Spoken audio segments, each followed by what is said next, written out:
Hello and welcome to the Apple Insider Podcast. This is your host, Stephen Robles, and today we're talking about the reviews that came out for the M3 MacBook Pro series, 24-inch iMac, Final Cut and Logic updates as well, and my good friend across the pond joins me again today. This episode is brought to you by Zocdoc, and he's bringing a lot of weird energy today. He was using expletives right before we started. I don't even know what to do about it. William, I'm going to have to bleep you this week. How you doing? That's not where I thought that was going. I was thinking Zocdoc. I could have done with them yesterday. I'm an hour out of COVID, my second special collection batch, which is actually, a big mystery here because I've been working so much in my office. The single place I have been in the last 2 weeks was my local pharmacy to get a COVID jab. So I suppose it's full service pharmacy, isn't it? Jab and COVID. Jab and jab. Just get it all at once. Yes. Get it all at once. Well, I'm so sorry to deal with it. Well, thank you for joining. Thank you for pushing through and joining us here today. Human company. That's what I need. Yeah, that's right. Yeah, we're actually in person recording today. Our listeners don't. No, I'm just kidding. We're not. We're still several thousand miles away. I have actually spent the entire COVID time catching up on Ted Lasso in order to be ready for the Hannah Waddingham Christmas special. I didn't feel I'd really appreciate. Blink twice if you're under duress. Blink twice, because if you're saying you binge watch Ted Lasso, I know something's up. Okay, you know Okay. Let's get into it because no one believes you. Listen, all the reviews for the M3 MacBook Pro series and the 24-inch iMac came out. I'll put links to our roundup. Guess what, William? They're fast. These are fast computers. I'm hearing that. It comes in space black. That's the story here. Yeah. And it's very exciting. I'm going to get into what I almost did 3 times this past week, but I will say... Wait a minute. This sounds faintly religious. Thrice you did something and thrice you did something else. No? Yes, that is true. Thrice. I'll get to that. I do want to mention Glenn on X actually did some testing. He had an M3 MacBook Pro with 48 gigs of memory, opened an 8K video in Final Cut Pro, opened in about 3 seconds, encoded the full file down to 11 megabytes, which is a lot of encoding, and it took about 9 seconds on the M3 MacBook Pro. And, it does seem, I will just say, the ATP guys, Accidental Tech Podcast, they really go deep on these chips. If you really want to just nerd out and hear about the 3-nanometer microprocessor for an hour, I recommend the ATP Podcast for that. But it does seem that the M3 Max chip is the kind of stellar improvement in this lineup. The M3 Pro compared to the M2 Pro is not as significant of a jump. It's really the M3 Max that's the standout. For me, I have an M1 Pro. Don't you have a 14-inch MacBook Pro as well? Yes, with an M1 Max and 32 gigabytes of RAM, and I still think it's very, very fast. So I'd best not go into an Apple store for a while, I think. That's the problem. William, I'm going to tell you what I did. Okay. All right. So these MacBooks were available immediately after the event ended, the Scary Fast event, which was shot on iPhone. I don't know if you knew that, William. I'd heard. Okay, yes. Yeah. Right after the event, I placed an order. I said, I'm going to upgrade. I saw I had a trade-in value. My M1 Pro, 14-inch MacBook Pro, I was going to get about $1,050 trade-in value, which, for Apple trade-ins is not bad. You could sell it for more independently, but I was like, I'm going to do it. So I ordered it. I put the order in. I get it on day 1, space black. I did the recap podcast, and then later that night I canceled the order. I said, no, I don't need it. There's no reason for it. It's not going to do it. And then, all the hype starts up. The hype was starting this past Monday because all the reviews are coming out. Everyone's showing off their space black, even though it's not like super black. It's dark, really dark gray, And I was like, maybe I really do want this. And so I went on the Apple store again, and I saw that I could pick it up in store on Tuesday the 7th, the next day, it was going to be available. And even that morning I checked the Apple Store. Still the same trade-in value. I could get an M1 Pro with 1 terabyte and 18 gigs of unified memory. So I placed an order, William, for pickup. So I'm going to pick this up in the store today. I'm going to get the space black, trade it in. And then I gave it about 2 or 3 hours. I was watching the reviews. I was listening to people. Everybody saying the M3 Max is really what's powerful. And I was like, I really have absolutely zero justification for this purchase. It's not being given to me. No one's buying this for me. My M1 Pro 14 inches staring at me in the face saying, you use me for Slack and web browsing. What are you going to do? with the M3, and so I canceled that order too. I canceled it. I also had another order in the middle there where I ordered and canceled that one too because I was so indecisive.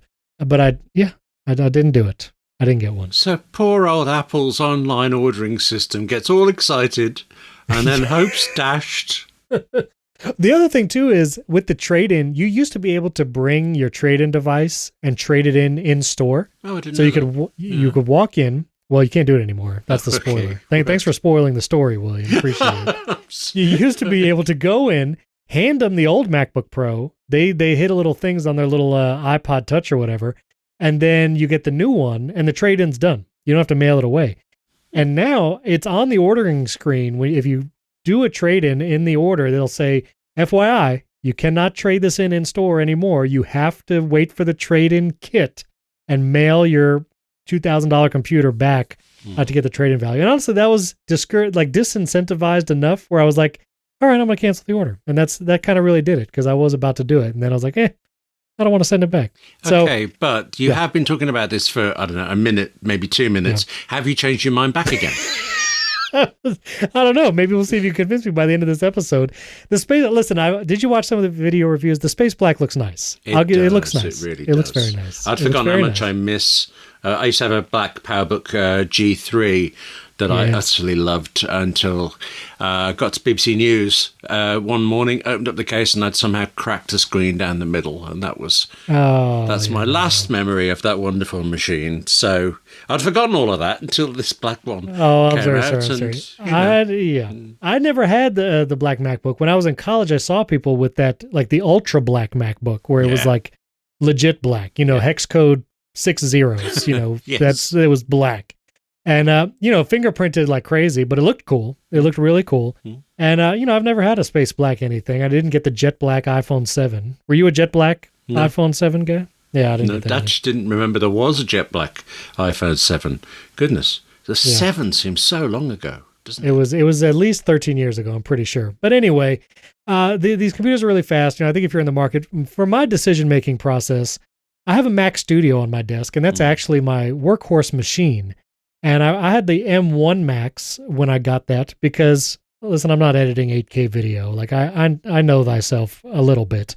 And so I think I'm going to wait for the M3 Max, M3 Ultra cycle in the Mac Studio and see what that looks like and maybe make a decision then. But honestly, I don't even know if I'll need that. Like it's so powerful. Like this is why Apple compared it to Intel during the event because comparing it to M chips, it's like all the M chips are fast. They're all great. I don't know. Are you tempted at all to get a space black MacBook Pro? Yeah, sure. I spent so much on my M1 Max thing that it's physically not possible to do it. And that makes the decision really easy, actually. Although, actually, let's look at this objectively and seriously. Everybody should have the machine that does what they need. So in your case, your particular case, the one thing you haven't addressed is what will you do with your old one? If you can't be bothered to post it in for trade-in, would you ship it transatlantically? For just example, off the top of my head. I mean, it gets a little pricey. Maybe if I have some help with the shipping costs, we'll see. We'll see. Maybe. I had a crazy idea because I was looking at the trade-in values and what the computers cost, and I was like, because I basically do nothing on my MacBook Pro except browse the web and write stuff. It's like maybe I want to get a MacBook Air. That's a point. I've never had a MacBook Air, and I can get a 16 gig unified memory, 1 terabyte MacBook Air after trade-in of my 14-inch MacBook Pro for like $500. I was like, how crazy would it be to walk in on M3 launch day and just get a MacBook Air? But then I was like, this is also foolish, and I shouldn't do that. And the midnight, people were comparing the midnight MacBook Air color to the new space black, and the fingerprints on the midnight are pretty horrendous. Like it's bad. So I didn't do that either. And so this whole segment has just been me doing nothing. Sadly, okay. Wait. So neither of us did anything, but I was decisive about it. That's only exactly difference. Right. Okay. That's exactly right. That's all it was. So check out our review roundup. It's incredibly fast. If you're in the market for a laptop, if you're still on an Intel Mac for whatever reason, now is the cycle to get. Like the M3 Max, if you can get all the way up there, it is incredibly powerful, like just ridiculous how fast it is, how powerful. So yeah, check it out. And then also iMac reviews came out, which, I mean, It's the exact same iMac with a faster chip. It is really no different. It's still an iMac. And funny, well, and there was some thought of like, oh, maybe Apple will still have the larger size iMac, maybe with the M3 Pro chip or whatever. And that is definitely not the case. Apple had literally said that they are not going to do it. Actually, just to be really clear here, Apple has explicitly said they're not making a 27-inch iMac. And people are interpreting that to mean they might do a 26, a 28, a 32. The 32. Yeah, okay. So... Yeah, so this was a quote, Darlene Meza, but basically said that confirmed will not make an Apple Silicon 27-inch iMac, which, yes, you could read into and say maybe they'll make a 32-inch or a 30-inch. But it really seems like, again, seeing the current iMac, which received no new colors, no new features, like no anything, that it really looks like they're leaving that there, and they're not going to be doing a larger one. So... Looks a very nice machine, though. I mean, it's a nice machine. Just because it isn't different. No, it's still a nice machine. So we didn't get to talk since during the event, William. Yeah. I would like to know, were you upset at all by the lack of USB-C accessories? Or you use all third-party stuff anyway, so it doesn't matter. I didn't even think about it. I have a problem with a certain thing at the moment now that some reasons come with USB-A, and I'm having to find a dock that it'll work with. So I'm finding that slightly confusing. But the lightning thing, I have a lightning cable on my desk. I plug it in. I don't think about it. So, yeah, okay. I'm completely unfussed, really. What about you? Are you a bit more profoundly disturbed? I still wish they had the USB-C accessories launch. I found it strange that the Mac Mini was not updated at this event because it's the same chips in the Mac Mini. So curious about that. And also the MacBook Air, as I was considering crazily to get a MacBook Air over the new M3s, I was like, now that's sitting out there with an M2 chip for who knows how long, and the M3s are out. Like, that's an interesting issue as well. But no, I hope they come out soon. And then the other part of the event, which I would love to hear your position, because this has just been an ongoing thing about the shot on iPhone for the Scary Fast event. It's just been controversy after controversy. The Verge had the big article about it, and then on the Verge cast, Nilay was like, our piece had no take. Like, there was basically no take about this. Everybody just got up in arms. And then Alex Kranz, she was offhandedly said, like, yeah, they had a bunch of equipment and gear. They were bolting lenses on iPhones. And then after that episode, like, the whole controversy got uproar again because Apple didn't use any third-party lenses during this event. They used gimbals, they used ND filters, they used cranes, they used all kinds of things, but they used the lenses from the iPhone. They did not bolt any Moment lenses or any kind of third-party lens on it. The lenses were the built-in lenses. So that was another part of it. But were you up in arms about this? How did you feel about this controversy? When I knew it had been shot on iPhone, I was quite impressed. And then when I heard a shocking number of people shouting about how it isn't really shot on an iPhone now because they've got all this crew and they've got these gimbals and they've got this mount. And how dare they have lights as well and all this. It's just, what else did you expect? It replaced a camera. It didn't replace a crew and all the equipment for the studio. You want that end result. It is incredible that they can do it with a phone in the middle instead of a regular Hollywood-style camera. Isn't that enough for you? I don't need fairies down the bottom of the garden as well. That bit is impressive by itself. It would never have occurred to me to imagine that you could replace half your team with an extra battery pack or something like that. So, yeah. Well, I agree, William. I'm with you. It's a little silly. I made a video on it because it was like, listen, movies do the same thing. And the Creator movie, and I think I said this on last week's episode, but the Creator movie was shot on the Sony FX3, which is like this amazing as the first time a mirrorless camera was used to film a movie at this scale. It's like they still use lighting. They still use gimbals and cranes and stuff. Yeah, and like, actors and writers. And wait a minute. You need actors? Well, strike's over now, so yeah. Oh, that's we're true. all back. I only thought you needed a script to enjoy a movie. Right. You just skipped over my saying writers in the middle of all that. Yeah. I'm just saying. There are films that didn't have a script, improv stuff that's fine, but, but not Ted Lasso. Ted Lasso, that one page of the first episode script just did you in. Yeah, actually. I mean, I obviously read the whole thing, but there was one huge clunk on it, and I thought, yeah, okay. Yeah. Okay. You should give sitcoms, I think, in particular, longer than one go. But I've been trying with Frasier, for example, so, I'm not I'm not always okay. first out of the gate. Okay. Last word on these new Macs. It was interesting because the base model iMac still comes with 8 gigs unified memory. And there's still been really, in 2023, almost 24, we starting with 8 gigs of unified memory. And then it was Apple Vice President of Worldwide Product Marketing, Bob Borchers, said in an interview, comparing our memory to other systems' memory is an equivalent. The fact that we use such efficient use of memory, and we use memory compression, we have unified memory architecture, 8 gigabytes on an M3 MacBook Pro or iMac is analogous to 16 on other systems.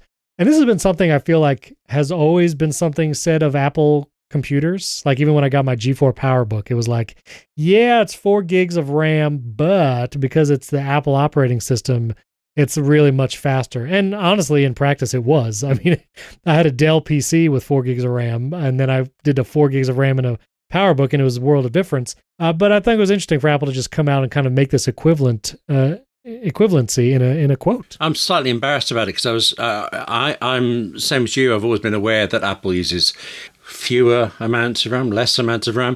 I was thinking the iPhones and things traditionally have less in than Android phones, and they still knock them out of the park with performance. But I was insisting that I had 8 gigabytes of RAM and that I hadn't noticed any problems. And it was kind of true. My Office Mac Mini is an M1 with 8 gigabytes of RAM. But at the time, I was talking to this person via my MacBook Pro, which I'd actually forgotten I'd spent and bought 32 gigabytes of RAM for it. So no wonder I wasn't having any problems. I do also understand that I just blocked out the money part of it. That's an element. Right. Yeah, just blocked out in memory. Yeah. Nice. Yeah. So the last thing I'll say, Bruce asked via email about trade-in value, especially when you upgrade your computers. If you have a trade-in base model 14-inch MacBook Pro with M1 Pro, versus one that you spec'd up, maybe even up to 6 or 4 terabytes of memory and, 64 gigabytes of unified memory. Why don't you get a higher trade-in value? And basically, it's because you're trading it back to Apple. Apple, they're just not going to give you a higher trade-in value for those kinds of upcharges because that is where the margins are, okay? That is where they make the money. And so even if it costs you, like Bruce was saying, his particular MacBook Pro model would cost $4,700, and now his trade-in, but this was a 2019 MacBook Pro, which will be an Intel, keep in mind, and the trade-in value is $850, which honestly, for an Intel MacBook Pro, that's better than I thought you were going to say, yes. I thought that bad. Was going to be one of those where Apple will dispose of it for you for free. That one. Yeah, exactly. Thanks. Okay. I've done that trade-in value thing where you put in this old model and it's we'll recycle it for you for free. Yeah. We won't charge you anything. No. So that's why. But honestly, I think the M1 products are actually going to have a better trade-in value. Like I said, my M1 Pro, I was going to get over $1,000 for it, and it's 2 years old. So, or a year. How old is the M1 Pro, William? When did that come out?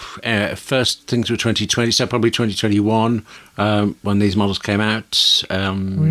Several days. Several days ago. I wish someone actually just told me about this app. It's called, I don't know if you're familiar with this app. It's called Mac Tracker. No. Are you familiar with this app? Mac Tracker. I'll put a link to this, but you can actually go to any model MacBook Pro. And so I'm going to go to the 14-inch. October 2021 was the MacBook Pro. So it has been 2 years. I was right. It was introduced October 21. Oh, goodness. Do you know, because I remember I had a project that was funded by England's Arts Council, and as part of the bid, there was the money for a MacBook Pro. And it was fantastic that I got that for the project, and I could still keep it afterwards. But the timing was such, you had to do certain things by a certain time. And it looked so certain that the 14-inch was coming. And I kept putting off the 13 until I was into the last week before I had to report on everything. And the 14 came out, and I had to basically double the money to pay it. But yes, God bless the Arts Council there for that. That was very nice. Got a bit sweaty towards the end as the dates were ticking by. But, what's a little tension? Okay. Yeah, you didn't know, but you did it. And yeah, so it's 2 years old. I'll put a link to that Mac Tracker app also in the show notes. It's a pretty fun app. Forgive me, I forgot who sent me that, but it's pretty fun. Of course, 2 years old though. I mean, really, that's ancient. You need a new machine. I really do. Don't you? Yeah. I do. Yeah, I need a new machine for sure. No, you know what? I think I'm actually going to wait till the M3 MacBook Air comes out. I might jump down, because if I'm doing a Mac Studio for the work, Yeah, it's tricky, isn't it? Yeah. We'll see. This episode is brought to you by Zocdoc. Have you ever been on the hunt for a new doctor and you ask literally everyone you know for the recommendation? Maybe you even went on Facebook, Shudder, to ask for recommendations. And honestly, you might get some names, maybe you get a good one, but who knows if they take your insurance? And most likely, you're going to call, go through that whole phone tree, book an appointment, and then when you get there, you'll find out, oh, sorry, they don't take your insurance. We'll never experience that again. Also, never have to call a doctor's office again by getting Zocdoc. Zocdoc is a free app where you can find amazing doctors and book appointments online. Guys, I've been using Zocdoc for actually several years now. They've been a sponsor for a long time, but I use them personally for myself, for my kids. I booked appointments via telehealth in person. I had to find a new doctor when we moved, and so to schedule my annual physical, I went straight to Zocdoc. I could search for doctors near me. I take a picture of my insurance card, and then when I search, I know that all the doctors I'm seeing automatically take my insurance. There's no question about it. Plus, you see patient reviews from like actual real patients, not just bots. Then you can book your appointment right there in the free app without ever having to make a call. We're talking about booking appointments with thousands of top-rated patient-reviewed doctors and specialists. You can filter specifically for ones who take your insurance, are located near you, and treat almost any condition you're searching for. And the wait time to see a doctor booked on Zocdoc is just between 24 and 48 hours. That's it. You can even score same-day appointments, and I have to say, I have literally done that. Woken up, my eye was a little pink. I made an appointment in the Zocdoc app around 7 a.m., had a telehealth appointment at 10:30, picked up the antibiotics by lunchtime. It was an incredible experience. So go to Zocdoc.com/AppleInsider and download the Zocdoc app for free. Then find and book a top-rated doctor today. Yes, you could go to the App Store and just download it, but this lets them know that you heard about Zocdoc on the Apple Insider podcast. So that's ZocDoc.com/AppleInsider. Zocdoc.com/AppleInsider. The link is in the show notes as well. You can just click it there. Our thanks to Zocdoc for sponsoring this episode. Also, what happened this week, 17.1.1, a small update to bug fixes for iPhone, Apple Watch, supposedly bug fixes for like the Apple Watch weather widgets and things like that. I think also on the lock screen for iPhone. But also included, you might not have realized, is the HomePod update, 17.1.1, which is supposedly the Siri response improvement or a fix. And I will say since 17.0, and I think just in the last year, my HomePods have really struggled. And like my HomePods get tested to the max because my 3 kids yell at the HomePods all day, asking it to play music, asking it to do its homework, asking it, what's the distance between the Earth and Mars. They ask it the HomePods all the time. And so when it doesn't play the music on the first time they ask, I hear about it. I am the feedback report. And it's been pretty bad. And so hopefully the 17.1.1 fixes it a little bit. HomePod updates are always a little, maybe, but... So hang on, you're the person to go to with reports of Siri problems, are you? Okay, I do have one. Just in the last 2 months or so, I repeatedly find I will ask Siri through my watch to set a timer for 10 minutes. It's usually when I'm cooking or something. And, if you look at the watch when you're doing it, you can see the text comes up, set a timer for 10 minutes. But then it will set it for 7 hours, 8 minutes, 19 seconds. Or some seemingly random number like that. And I cannot figure out why. So if you wouldn't mind sorting that out, please, I'd be grateful. Yeah, I'll take care. I'll fly right over. Thanks. We'll take it over. You just listen, just unplug it and plug it back in. That's all you got to do. Right. Yeah, I don't have to phone Tim Cook like Barbara Streisand. No. How did she get his number? And sort these things out. Wait. What happened? What happened with Barbara Streisand? Some years ago, Barbara Streisand, she's just had a book out, a biography, in which she mentions this story, so she's been talking about this. Siri was mispronouncing her surname. Everybody misspells her first name. It's not Barbara, it's Barbara. But they were also mispronouncing Streisand. And so she phones up Tim Cook and says, Siri's getting it wrong. Sort it out, please. And he does. He does? He does, oh, yes. Wow. Yes. That's pretty amazing. Yeah. Just a direct line. Okay. That's pretty sweet. So it's Barbara Streisand. Yes. Like Streisand. No, opposite. She says it's not a Z. It's not a Z. It's not a Z. Oh. Yeah. It's funny, actually. She has a bad rap sometimes, I think, because of, the Streisand effect. So, do you know about the Streisand effect? I think I've heard about it. It's like the Mandela Effect, but Streisand. Right. I don't know what the Mandela Effect is. Really? We could swap. here. Oh, okay. You tell me, what is the Streisand effect? Right. Barbara Streisand was aware that somebody photographed the outside of her house when they were doing some sort of coastal flyby thing, and it happened to go by where her house is. She objected, and she objected so much about the invasion of her privacy that now everyone knew which house was hers. So she got all the attention that she was trying to avoid. So bringing the attention on yourself when you don't want it is the Streisand effect. What's the... Sorry, Mandela, did you say? Yeah. The Mandela Effect. I'm sorry, listeners, this is not about tech, but this is important work I'm doing because William's never heard of this. The Mandela Effect is the idea that many people believe that Nelson Mandela died in prison back in the 1980s, but he in fact did not. He actually lived much longer, and he died in 2013, not in prison. And so the Mandela Effect is this idea that there are many things we remember a certain way, but is in fact not that way. And it's kind of like cultural wide, these things that are confusing. So I'll ask you a couple and see if you nail it. There is a peanut butter that starts with the letter J. What is the name of that peanut butter? I have not one single clue at all. Okay, well, that didn't work. Sorry, is that only an American thing, or am I just anti-peanut No, it might just be butter? American. Okay. Most people remember it as Jiffy.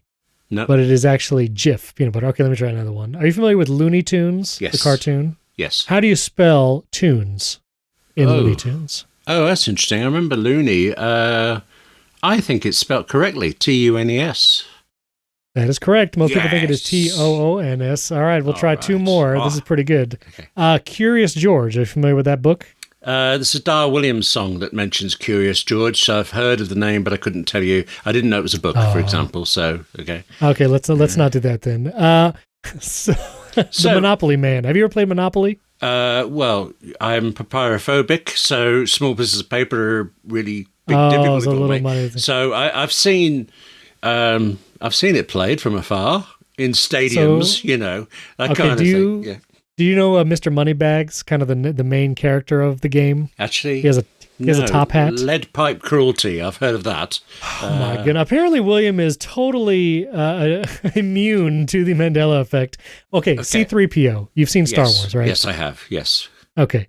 What color do you remember his legs being? Oh, it's off-colored. He's mostly gold, but at least one of the legs is a kind of silver. Oh my goodness, William. How are you nailing every one of these? So, wait a minute. All the ones that I know.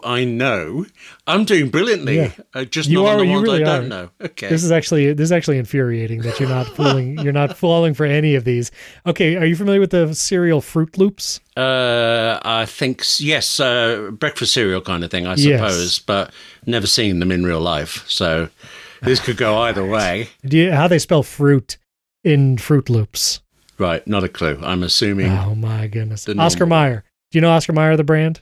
No. Of like hot dogs or whatever? Nope, never heard of them. What in the world, William? All right, what about the Berenstain Bears? You familiar with them?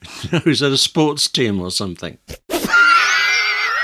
Oh my goodness. Well, it sounds like it. It's a children's book series. Oh, okay. Oh my goodness. I've heard of Dr. Seuss. Have you got anything about the Cat in the Hat? No. Okay, Kit Kat. Are you familiar with the candy bar Kit Kat? Yes, we have them here as well. Yes. Okay. Is there or is there not a hyphen between Kit Kat? Here in the UK, yes, there is. There actually is no hyphen. Here in the UK, there's no hyphen. There might be. So, no, I don't think so. Okay, UK Kit Kat. Just for searching right now. For your sanity, we should say I have totally failed and lost. Then. Now I'm searching right now. UK Kit Kat, and it appears to me all the images that are coming up in Google search that there is no hyphen. Okay, then it is a different font. Oh well, there you go. It's so, but. Oh, all right, at least how about one this? Mandela effect. Yeah. I'm never going to get Nelson Mandela wrong because I was in a BBC newsroom the day he was released. I mean, I was the tiniest cog. Barely noticed me in there, but I noticed because I was working there. So that was quite a big day. That's why you're immune to it. It looks like. That's why yeah. I would like you to report back, though. Let me know if the Kit Kat bar has a hyphen or not over there in the UK. And you can refer. Okay, yes, it does. No. You got to look at it. I want you to go to whatever gas station you have over there, a Squiggly Wig or a Pickly Pig. I don't know what kind of gas stations you have. Are you just making up syllables? No. Yeah, I don't know. We have Wawa over here. That's a real gas station. Yes, of course you do. Exactly. Yeah. Anyway, I'm so upset.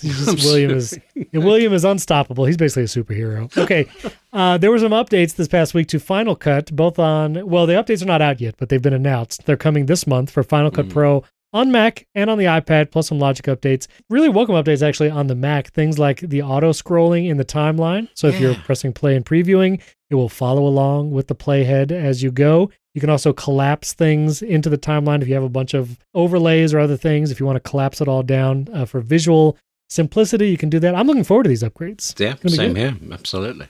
And there was also some consternation after the Scary Fast Apple event with the behind-the-scenes video and how much Apple was touting like DaVinci and Premiere.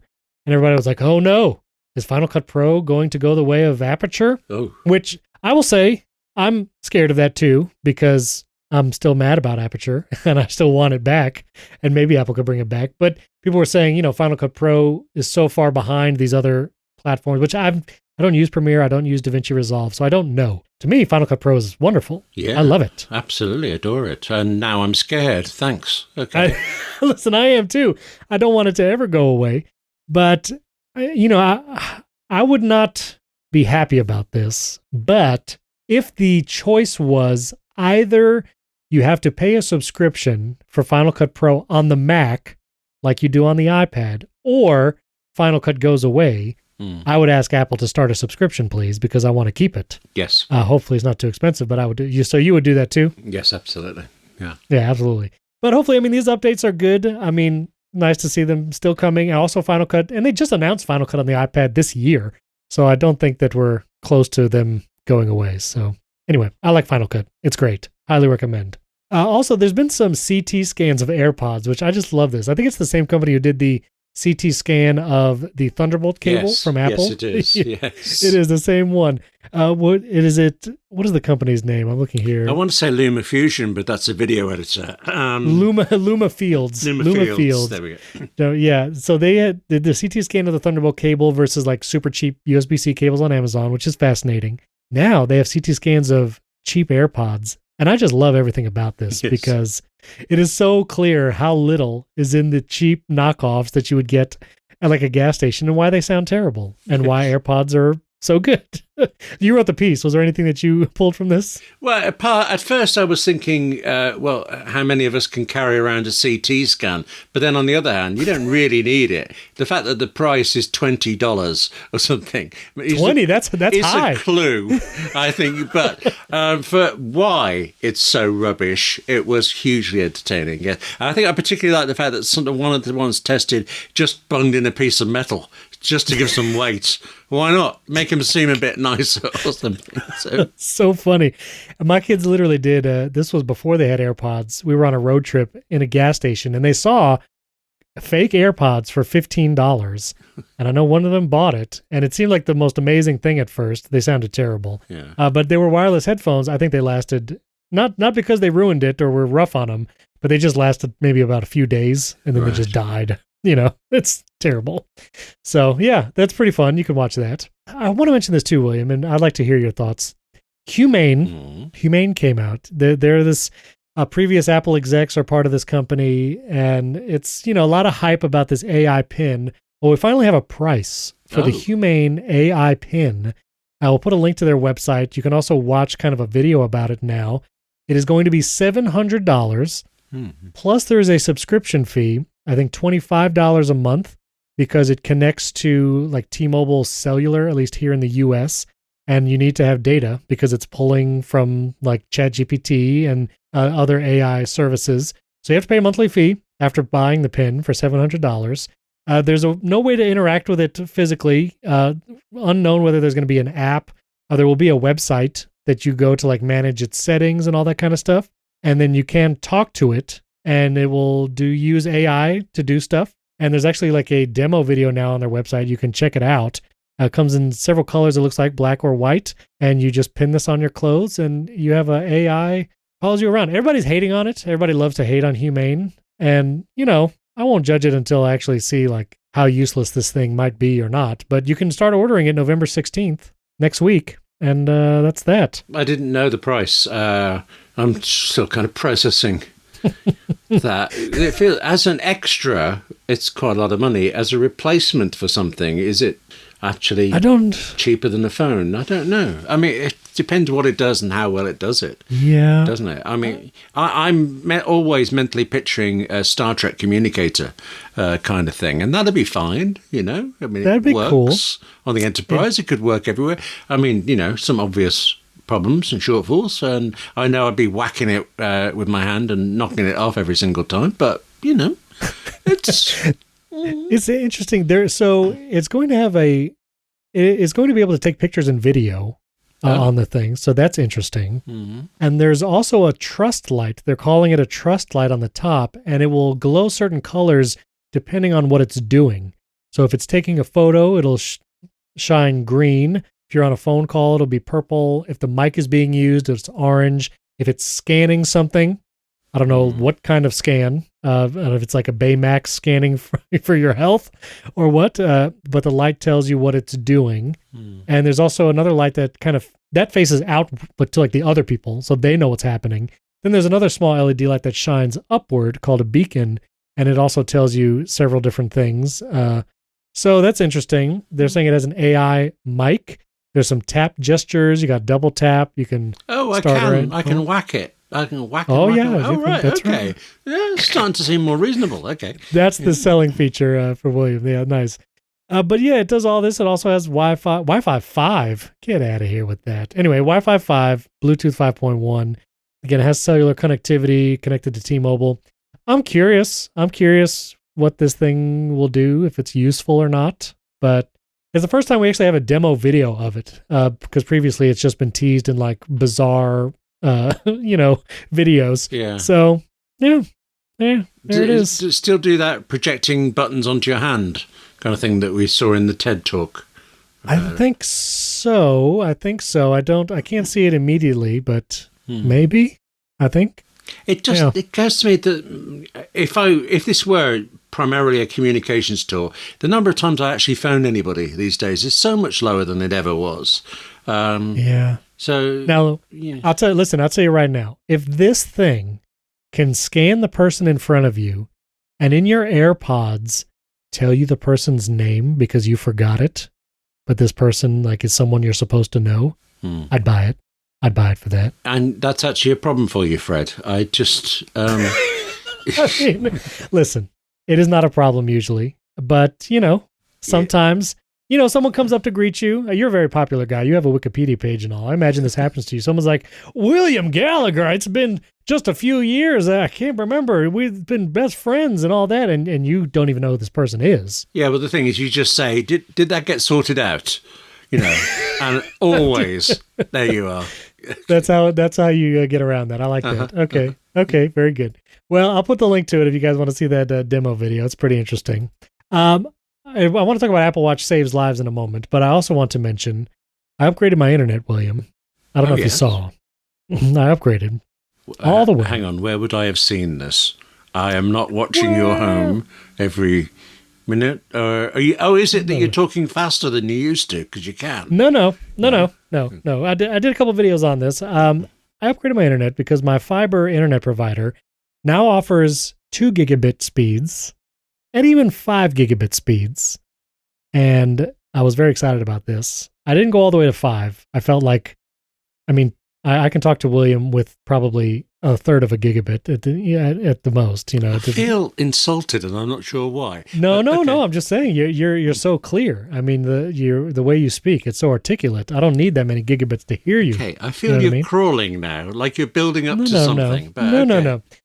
So I upgraded my internet, and I fell down the rabbit hole of what is 1 gigabit port versus 10 gigabit port versus what is an SPF plus port. SFP plus, SPF is sunscreen. SFP plus port. Do you know about this world, William? Are you familiar with any of this stuff? It's just this sea of letters to me. It is a sea of letters. Okay. It is a sea of letters. Anyway, I found out my network switch, which is a Dream Machine SE from Ubiquiti Unify. It's got 8 Ethernet ports. Come to find out, those are all 1 gigabit ports. They do not support speeds faster than a gigabit. So I was like, okay, what do I do now? But then there were always these larger ports on the side that I had no idea what to do with because I'm not a network professional. I've plugged in some Ethernet cable. I can terminate an Ethernet cable, but I'm not a professional. Found out these are the SFP Plus ports. Those support up to 10 gigabit internet speeds, but you need an adapter. So I get an adapter from Amazon. I plug the Ethernet into the SFP Plus port directly to my Mac Studio, straight shot, Ethernet Cat 6 cable that I ran myself when we built this house. And William, if I run a speed test on my Mac Studio with that connection, I'm getting 2.2 to 2.3 gigabit speeds down and up. Down and up, William. Both ways. It's a two-way street. Okay? Now, I wanted to see what my Wi-Fi speeds could be. And this might be a little controversial, so I will qualify in a moment. But I shared that video, and the people at Eero, owned by Amazon, were like, hey, we have some Wi-Fi 7 routers. You want to try and see how fast you can get on those? I said, let's do it. So I got some Wi-Fi. These are the Eero Max 7 routers. They are Wi-Fi 7 routers. And before everyone starts writing me, I understand that A, Wi-Fi 7 is not even certified yet. It's not an official standard, so I get that. B, there is no Apple device that supports Wi-Fi 7. The fastest any Apple device has is Wi-Fi 6E, which is the iPhone 15 Pro, the M2 iPad Pros, the 2023 MacBook Pros, and the 2023 Mac Mini, Mac Pro, and Mac Studio. Those have Wi-Fi 6E. Anything older, Wi-Fi 6. So I understand that, but Wi-Fi 6E and 7, the reason why they're faster is they actually have tri-band, meaning they have a 6 gigahertz spectrum that they broadcast the internet. So you have 2.4 and 5 gigahertz, which is Wi-Fi 6 and lower. And this now adds a 6 gigahertz spectrum. Then I had to get another network switch because I only had one SFP Plus port. So I had to get another switch from Unify. So I had 2.5 gigabits. Anyway, long story short. Actually, it's already been a long story, so I shouldn't say that. But anyway, on my iPhone 15 Pro Max, I can get 1.5 gigabit speeds over Wi-Fi thanks to the Eero Max 7 and my new 2 gigabit speeds. And what am I doing with that, William? That was what was crossing my mind at the moment. You're browsing the web, I take it. I am ordering and canceling M3 MacBook Pro orders left and right. Yeah, but so fast. So fast. Yeah. Apple didn't even see the order come in before I canceled it. I'm relieved. I was worrying about them there. This spreadsheet, on, off. There's somebody analyzing this, thinking, what have we done? They didn't even see it. They said, order canceled. They didn't even know it was coming. Goodness. They just whiplash effect. But I was saying, that mysterious masked man? Okay. Ordered the same config M3 Pro MacBook Pro 3 times. So it's been fun. And I look forward to our Wi-Fi 7 overlords one day. I don't know when Apple is going to add Wi-Fi 7. It'll probably be the next year, if not the year after, because it's not even certified. But it's fun. What am I doing with it? Well, I'm streaming Ted Lasso in the highest quality possible, William. I'm trying to stream it in such high quality that even you have to see it over there across the pond. No, I'm not even doing that. No. Basically, no. I download and upload 4K video files a lot. That's what I do. I upload 4K video files to YouTube, to Dropbox. I download those files, and now I do it really fast. I do it in like a few seconds, and it's really fun. But are you happy? That's the thing, you know? Wow, William. I didn't think we were going to get existential on this. I mean, honestly, someone once asked Rockefeller, how much money is enough? And you know what he said, William? No, I don't. Just a little more. Oh. Yeah, it's a pretty good answer. So how fast is fast enough bandwidth speeds? Just a little more. Just a little more. No, I don't know what I'm going to do. Honestly, I have these Unify access points mounted to my ceiling, and it's such a clean look. Like, I'm probably not going to use the Eero long term. It's fun to do a speed test, but honestly, the Wi-Fi 6 has been plenty good. I could get Wi-Fi 6E access points, but I'm like, it's fine, William. You can just be fine. Is there an idea when 7 is likely to be certified? Not really. There's several Wi-Fi 7 routers that you can buy right now. One from like Orbi Netgear, another from TP-Link, but the like standards body is close, I think. So maybe a few months from now, but who knows? You know, I mean, just look at Matter and the smart home standard. True. Took a very long time. So I imagine if it's not certified in the next few months, I imagine the iPhone 16 is not even going to have Wi-Fi 7. It'll probably be after that. But you can future-proof. I mean, if you get the Eero Max 7 now, I mean, you are future-proofing your Wi-Fi for like at least 3 months. No, I'm just kidding. At least 3 to 5 years, I think. Okay. It's very fast, but I don't know what kind of speed you got over there, William, in the UK. I mean, you guys are. Well, I only notice when it goes wrong. I was staying somewhere recently, and I had to upload a 4K video, and everything. I didn't test the speed because everything seemed fine, but it took 6 hours to upload a 20-minute 4K video. I got home and I do 2 versions of a video, and I put the second one up in under 5 minutes. So I was very conscious of speed there, but as long as all the magic works, I don't think about it.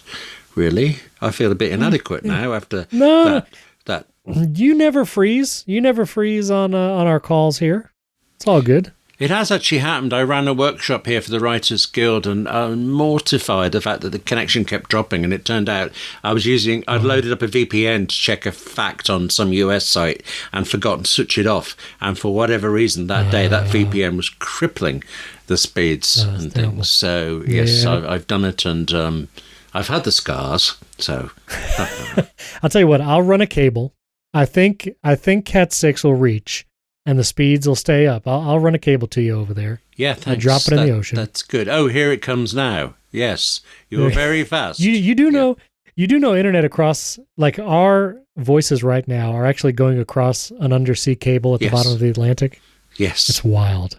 It's wild. Just suddenly that reminds me, there's a book that Arthur C. Clarke wrote where he did this long spiel at the end about how he'd faxed the last chapters over to his publisher, and it had gone via the Intelsat 5 satellite and all this stuff. And he's just, I am incredible. I practically invented geostationary satellites. And all I'm thinking is some poor sod at the other end had to type up the faxed papers because Arthur C. Clarke wouldn't email the text. So, that suddenly popped back in my head there. But okay. That's hilarious. That's hilarious.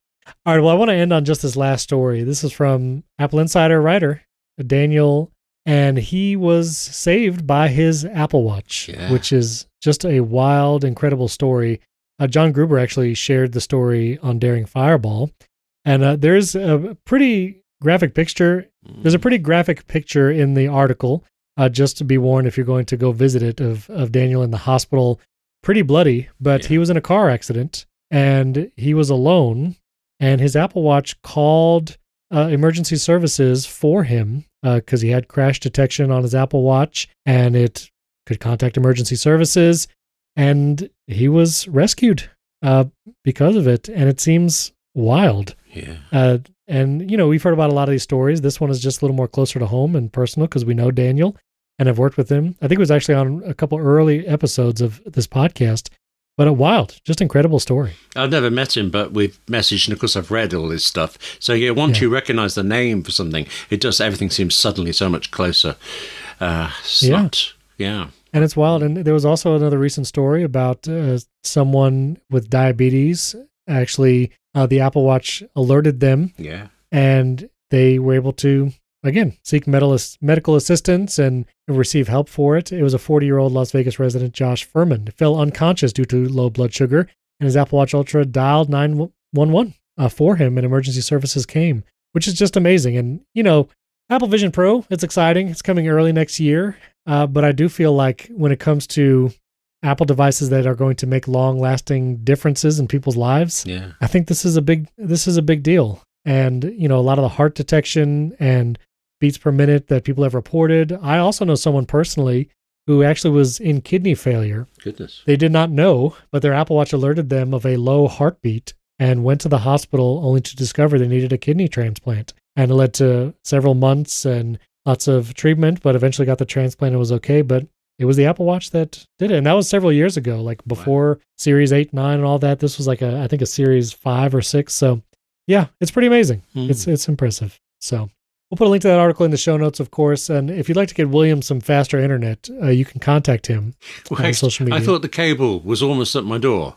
Are you pulling it back? It's running. It takes a while, William, okay? Like the boat. It's not that fast. Right. And I'll just mention here at the end, too, Hannah Waddingham, a star in Ted Lasso. Now she's a UK personality, right? I mean, you guys know her. I wasn't aware of her until Ted Lasso, but yes, she does have a great performing history here. So I was very pleased to see she's got the Christmas special on Apple TV now that Mariah Carey has jumped ship to one of the networks. Can't remember which one. Yeah.